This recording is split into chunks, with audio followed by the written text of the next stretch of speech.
Hello दोस्तों, मेरा नाम अरबाज है और आप देख रहे हैं नीश सॉल्यूशन क्लासेस। ये मेरी यूट्यूब पे पहली वीडियो है। आप लोगों का सपोर्ट चाहिए अगर आपको हल्के भी हेल्पफुल वीडियो लगे। ठीक है, चलो आज हम 12th क्लास का पहला चैप्टर पढ़ेंगे, शीत युद्ध का दौर। तो आज हम ये जानेंगे कि शीत युद्ध होता क्या है। ठीक है, और ये देखिए कि आप हमने 11th क्लास में मौलिक अधिकार के बारे में पढ़ा, संविधान के बारे में पढ़ा और उसके कर्तव्य भी पढ़े हमने। तो अब ये देखिए, अब हमें विश्व की राजनीति पढ़नी है। पहले हमने भारत की राजनीति पढ़ी, अब विश्व की राजनीति पढ़नी है। तो उसने 12th क्लास में हमारी फर्स्ट बुक में जिसमें जो कहते हैं समकालीन विश्व में राजनीति, उसमें हमें पहला चैप्टर दिया तो शीत युद्ध का दौर। क्योंकि शीत युद्ध के बाद ही पूरे विश्व के अंदर राजनीति आती है और पूरे विश्व के अंदर राजनीति की जाती है, ये माना जाता है। तो आज हम इसलिए इसके बारे में पढ़ेंगे और ज्यादा ध्यान हम किस पे देंगे, शीत युद्ध पे देंगे। जैसा शीत मतलब जैसे कि आप जानते हैं, चलो आज शीत युद्ध को डिफाइन करते हैं अपने वर्डों में, अपनी लैंग्वेज में। शीत मतलब होता है ठंडा, क्या कहते हैं, ठंडा। और युद्ध मतलब तो आप जानते ही हो, लड़ना कह लो या लड़ाई कह लो। अब आप ये सोचोगे ठंडा युद्ध क्या होता है। अब आप ये सोचोगे यार ठंडा युद्ध क्या होता है। इसके अंदर ये होता है, कभी कभी तनाव तो उत्पन्न होता है कि हम एक दूसरे से लड़ेंगे, किससे, बमों के द्वारा। जैसे कि सेकेंड वर्ल्ड वॉर होता बम के द्वारा, बमों के द्वारा, हथियारों के द्वारा। तो लेकिन इसके अंदर तनाव तो उत्पन्न हुआ कई बार, ठीक है, लेकिन लड़ाई नहीं हुई। इसके अंदर विचारों का मतभेद था। अब आप ये सोचोगे कि ये शीत युद्ध किन देशों के बीच में लड़ा गया, तो आप सोचोगे शीत युद्ध किन देशों के बीच में लड़ा गया। तो जैसे कि आप जानते हैं शीत युद्ध दो देशों के बीच में लड़ा गया। पहला था यूएसए और दूसरा था यूएसएसआर। यूएसए को अमेरिका कहते हैं ये, और यूएसएसआर को सोवियत संघ कहते हैं हिंदी, ठीक है। और सोवियत संघ 15 गणराज्यों के साथ बना था। कितने, 15 गणराज्यों के साथ, 15 गणराज्यों के साथ सोवियत संघ बना था। तो अब ये देखिए, अब हम थोड़ा सा शीत युद्ध के हमें पीछे जाना पड़ेगा, थोड़ा सा पीछे जाना पड़ेगा, जो हम कहते हैं सेकेंड वर्ल्ड वार में जाना पड़ेगा। सेकेंड वर्ल्ड वार 1939 से 1945, 1 सितंबर और 2 सितंबर को, ये 1945 को समाप्त हो गया था। तो 1945 में जो सेकेंड वर्ल्ड वार हुआ था, द्वितीय विश्व युद्ध हुआ था, ठीक है।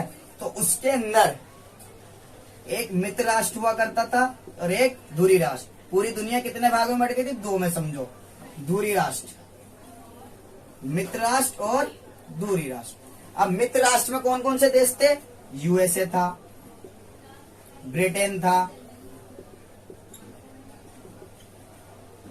यूएसएसआर था, फ्रांस था, ये महाशक्तियां थी।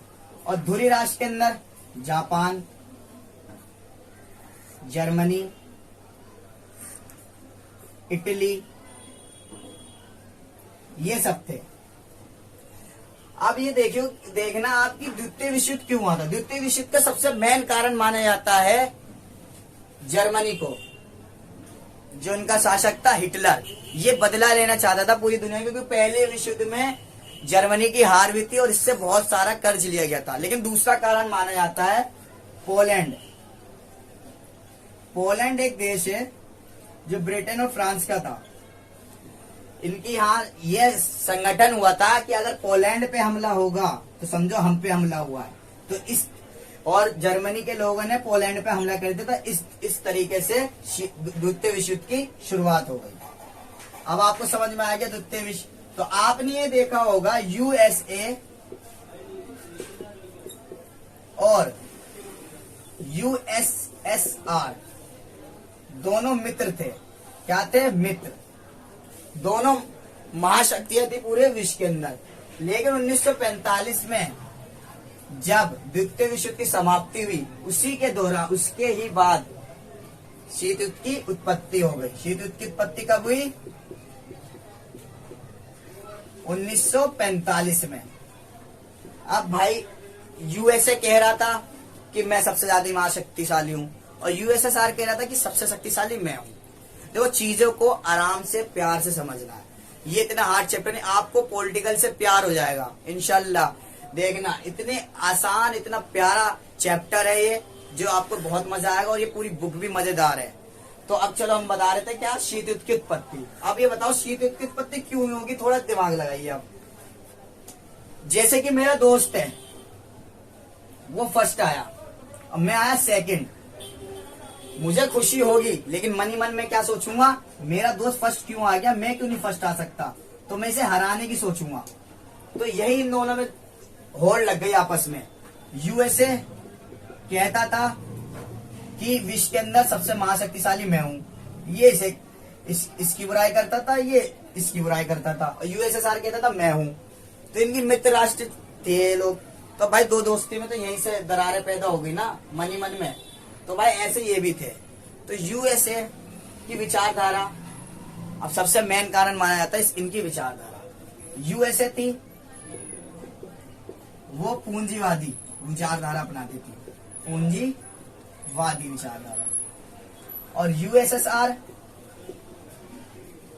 साम्यवादी विचारधारा। आपको नाम से ही पता चल रहा होगा ये विचारधारा होती क्या है।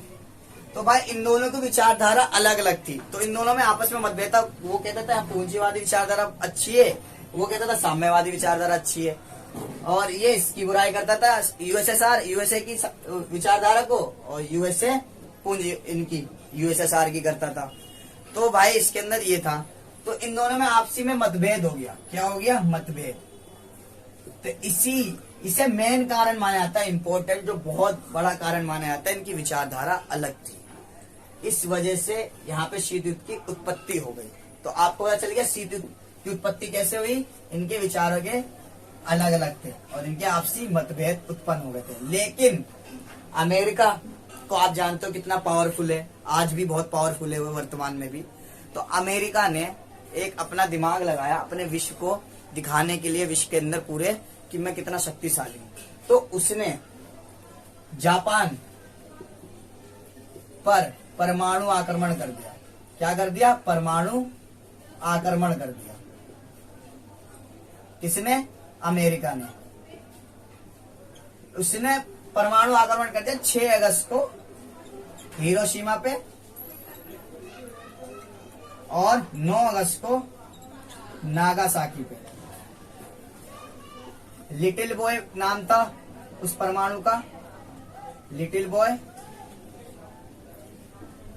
बॉय था, और दूसरा था फेट में। 2 नाम जो बताया मैंने आपको, ये इंपॉर्टेंट है, आपके एमसीक्यू में आ सकते हैं, तो इसे समझना।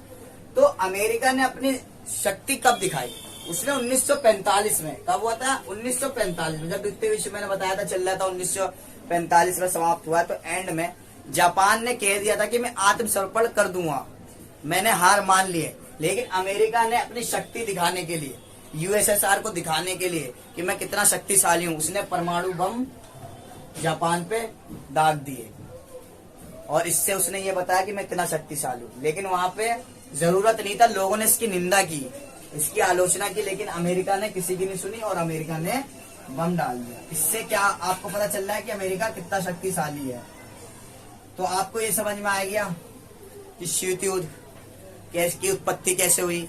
तो हमने आपको परिचय बता दिया, लेकिन आपको ये पता होना चाहिए कि शीत युद्ध कहते किसे हैं, शीत युद्ध की पूर्ण रूप से परिभाषा क्या है।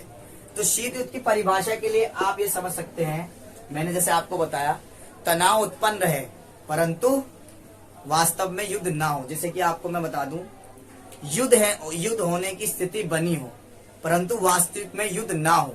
जैसे कि फर्स्ट वर्ल्ड वार और सेकेंड वर्ल्ड वार में बम वगैरह से युद्ध हुआ था, लेकिन इसके अंदर बम वगैरह यूज नहीं किया जाता। इसमें आपसी मतभेद बोले जाते हैं, एक दूसरे की बुराई की जाती है, एक दूसरे की विचारधारा के बारे में गलत कहा जाता है। बस यहाँ पे मैं अपना पहला चैप्टर समाप्त करता हूँ। आप लोगों को अगर हल्की भी से भी हेल्पफुल लगी हो तो मुझे सब्सक्राइब करना, लाइक करना अगर पसंद आए। और ये मेरी फर्स्ट वीडियो, आप लोगों का सपोर्ट चाहिए, मैं आपका भाई हूँ। शुक्रिया।